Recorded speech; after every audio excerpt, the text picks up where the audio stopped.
if you're a new coach, or maybe you're not brand new, but you're kind of starting over, you want to really build a team from scratch, this is the number one thing. Trust me on this. Just be nice. Just be good to the kids. Most of these kids aren't going to train 5 days a week year round. They don't want to be in the Olympics. They don't want to be in the NFL. They're just high school kids who want to do a sport. That doesn't mean, I played soccer in high school, at least for a couple of years. I never went to soccer camp. I was good in practice. I did everything I needed to do, but my main sport was wrestling. I wasn't a loser because I didn't want to train, soccer at 6 a.m. in the summertime with the soccer team. It was a sport, and I did a great job and put forth my best effort.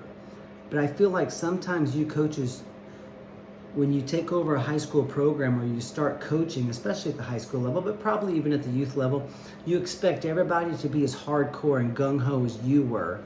They're not. You probably, as a coach, you weren't up last night studying exactly how to be a national teacher of the year. You're probably a teacher too, not just a coach. Let's say you coach biology. Are you trying to be the national biology teacher of the year? No, you probably don't care. But that doesn't mean you're a bum. That doesn't mean you're a bad coach, or a bad teacher rather. You probably love teaching. You're probably a tremendous teacher, but you're fragmented. You have other things you're focused on too, right? In addition to coaching, we can't do it all. So I feel like so many coaches, they're so demanding of their athletes that they just run them off, or they treat them, even belittle them, and treat them like they're a thorn in their side. Don't do that. Just be nice and be cool. And the ones who do want to train year round, who maybe they're very serious about wrestling in college, would like to, or maybe they're not sure. Maybe they guarantee they're not going to wrestle in college. Maybe they don't want to go to college. Maybe they're going to go to the military. Maybe they're going to farm with their dad or take over, whatever they're going to do, enter the trades.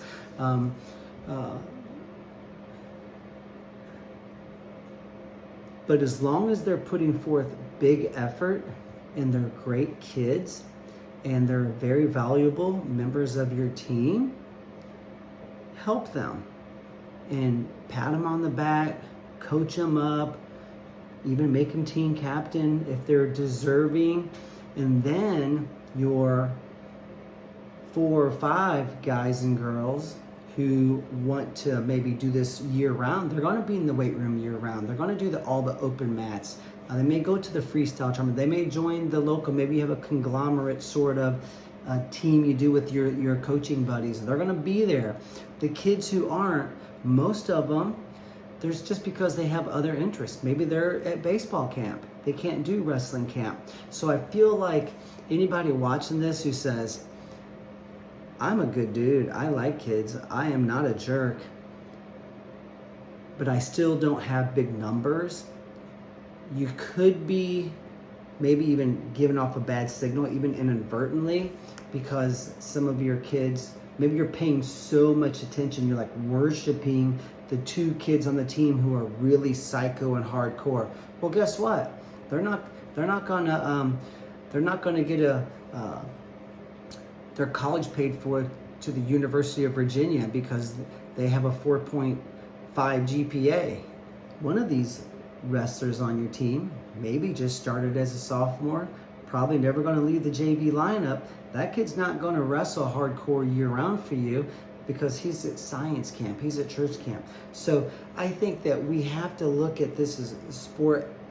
As a high school coach, now sure, if you want to go to Blair Academy and coach there, or Wyoming Seminary in Pennsylvania and coach there, I mean, you're not really even coaching, you're just assembling a team, right? There's coaching involved, obviously, but you're handpicking this world champion, and this kid from Idaho has won Fargo 3 times, and he's going to go there for his senior year. I mean, you're assembling a team, right? Even some of the private schools like in Chicago and stuff, people are moving from everywhere, okay? So you're a high school coach, and your job is to be a tremendous high school coach, and most importantly, to provide just to provide a great service for the young men and women on campus. And, you know, I was hardcore about wrestling. I wrestled at Oklahoma State. When I was a high school coach, we had off-season training, and you know, I would put my more advanced kids in the corner and help them. Their practice plan was a little bit different beginning a season.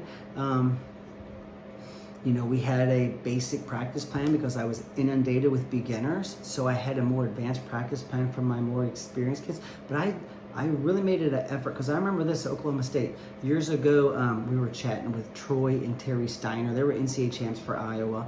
And my brother and I have a twin brother. He was an NCAA champ, and I was All-American at Oklahoma State. And my brother wrestled at Nebraska. But we were all chatting one time at a camp or somewhere.